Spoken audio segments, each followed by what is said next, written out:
Pada suatu hari, berjalanlah seorang menuju ke rumahnya.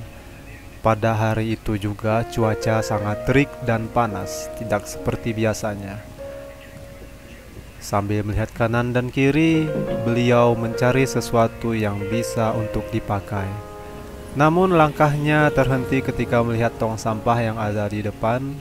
Mungkin itu adalah suatu pertanda baik baginya, maka dia pun membawa sampah tersebut pulang ke rumahnya. Dia mulai pulang ke rumahnya pelan-pelan, dan akhirnya dia sampai ke rumahnya. Sesampai di dalam rumah, dia meletakkan isinya dan memperlihatkan kepada kita apa yang dia temukan tadi. Wah, ternyata isinya adalah sampah. Maksudnya pisang, daun pisang.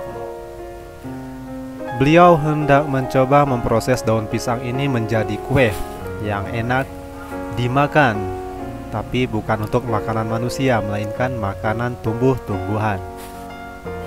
Maka beliaulah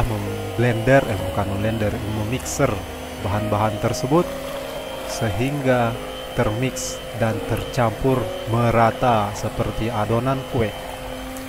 Pelan-pelan beliau memixer.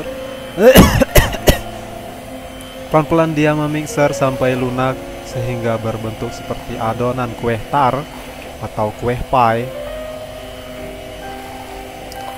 Dan setelah itu apa ya?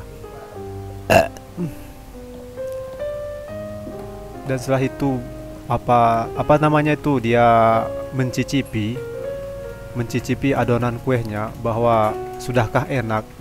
Ternyata masih belum enak. Kita coba sedikit tambahkan gula agar lebih enak. Ya, kita tambahkan gula 5 sendok saja, mungkin 2, 3, 4, 5, 6 sendok ya.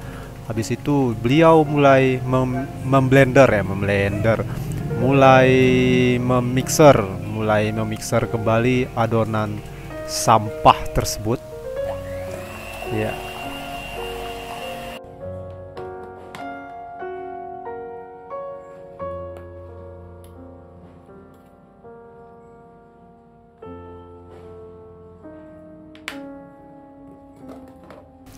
Setelah dirasa cukup lama di mixer, beliau akhirnya mengeluarkan ramuan abadi, yaitu urin. Jangan dipertanyakan ini punya siapa, sebab beliau tidak punya kambing, kelinci, sapi, ataupun lembu. Segenap ilmu pengetahuan yang beliau miliki, akhirnya dia menuangkan sedikit demi sedikit adonan kue tar tersebut ke dalam wadah yang sudah disediakan. Perlahan-perlahan dituang, namun apalah daya karena pengetahuannya sedikit. Dan akhirnya dia memiliki ide baru karena pengetahuannya tersebut tidak berhasil memasukkan kue pie ke dalam wadah. Video ini tidak dipotong-potong, melainkan cuma dipercepat. Nanti kalau dipotong-potong takutnya dikata hoak.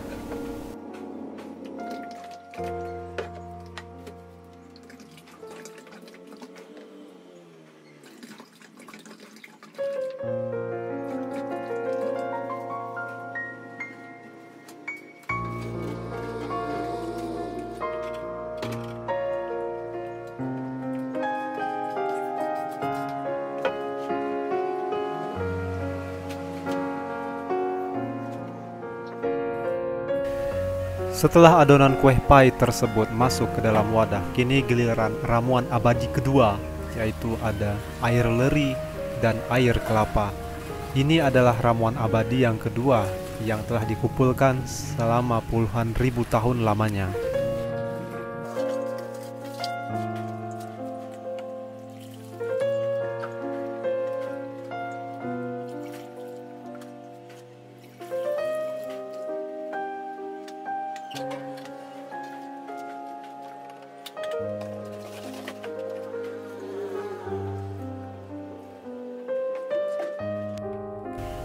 Dan bahan sakti berikutnya ialah trichoderma.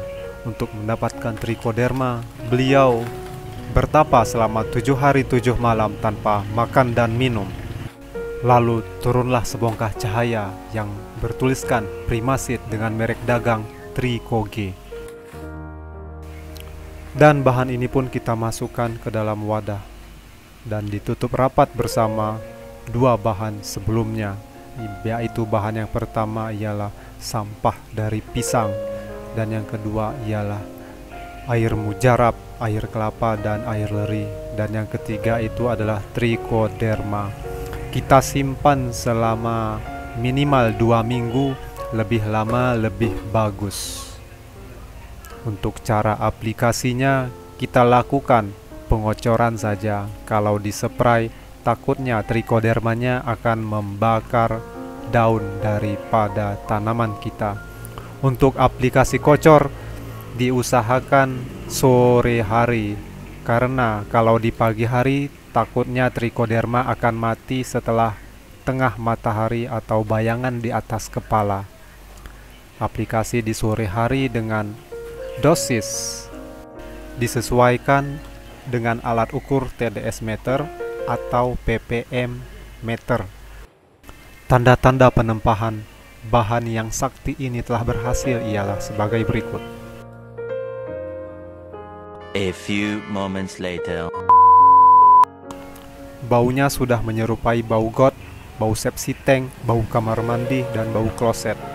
Untuk warna airnya sendiri berwarna ke hijau biru, ke hijau-hijauan, tapi agak gelap. Untuk mempercepat fermentasi bisa dikasih E4 juga, agar menjadi double mikroorganisme di dalam senjata pemungkas kita tersebut. Goblok!